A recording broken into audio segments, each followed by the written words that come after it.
Monday night going?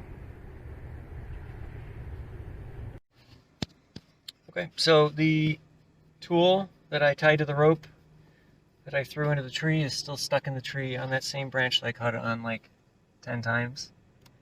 I can't get it down.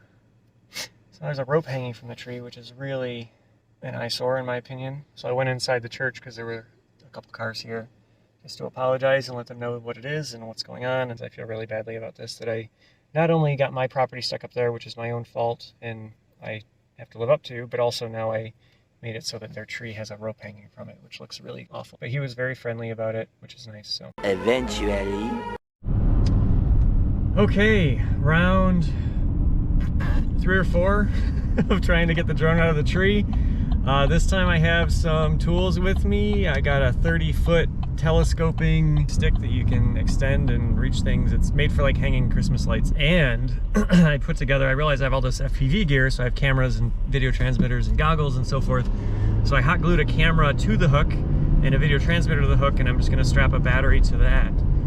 And I can see like first hook view of what I'm doing. I should be able to see what I'm doing and maybe like be a little bit specific about how I get it down instead of just whacking it and letting it fall. It's been up in the tree for a week, and actually I hope it's still up in the tree because it hasn't been windy. I did get the rope down the day after it was up there overnight.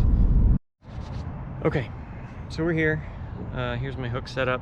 I have this FPV camera here, a little box that has the video transmitter and antenna in it, and a XT30 connector.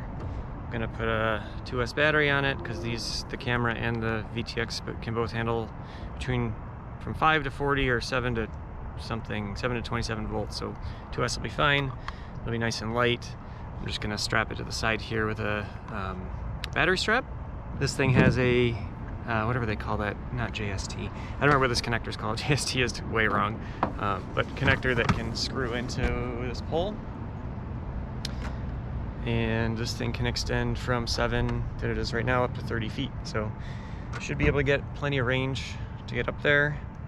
So it has like the hook side in here, but then also this kind of like M shape with these little knobs on the top here. So I'm thinking I can maybe like grab it like this, or maybe hook it like this.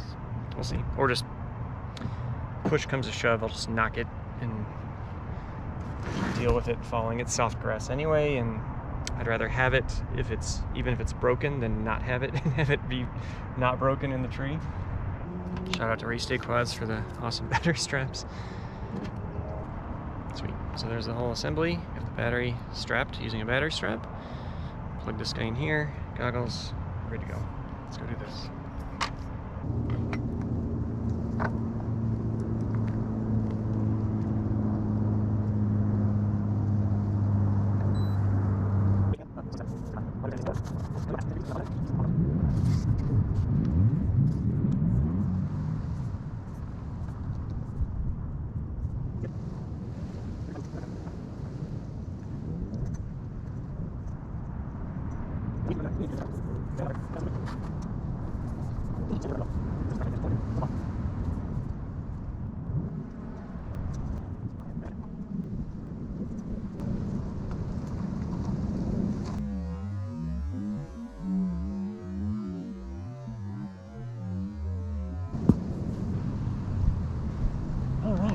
Victory.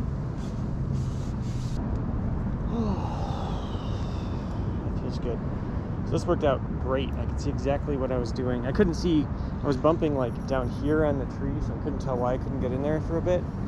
But eventually, once I extended it, I could see exactly, or I could reach and do everything I needed to do. Oh, it feels good. So this was like a $90 pole thingy, but I saved a $300 quad with it, and I presume I will be able to use it for saving other multi-$100 quads, so feels like a decent investment to have. So glad to see that it was still up there. I really would have been surprised if it weren't, because it was in such an inconspicuous location.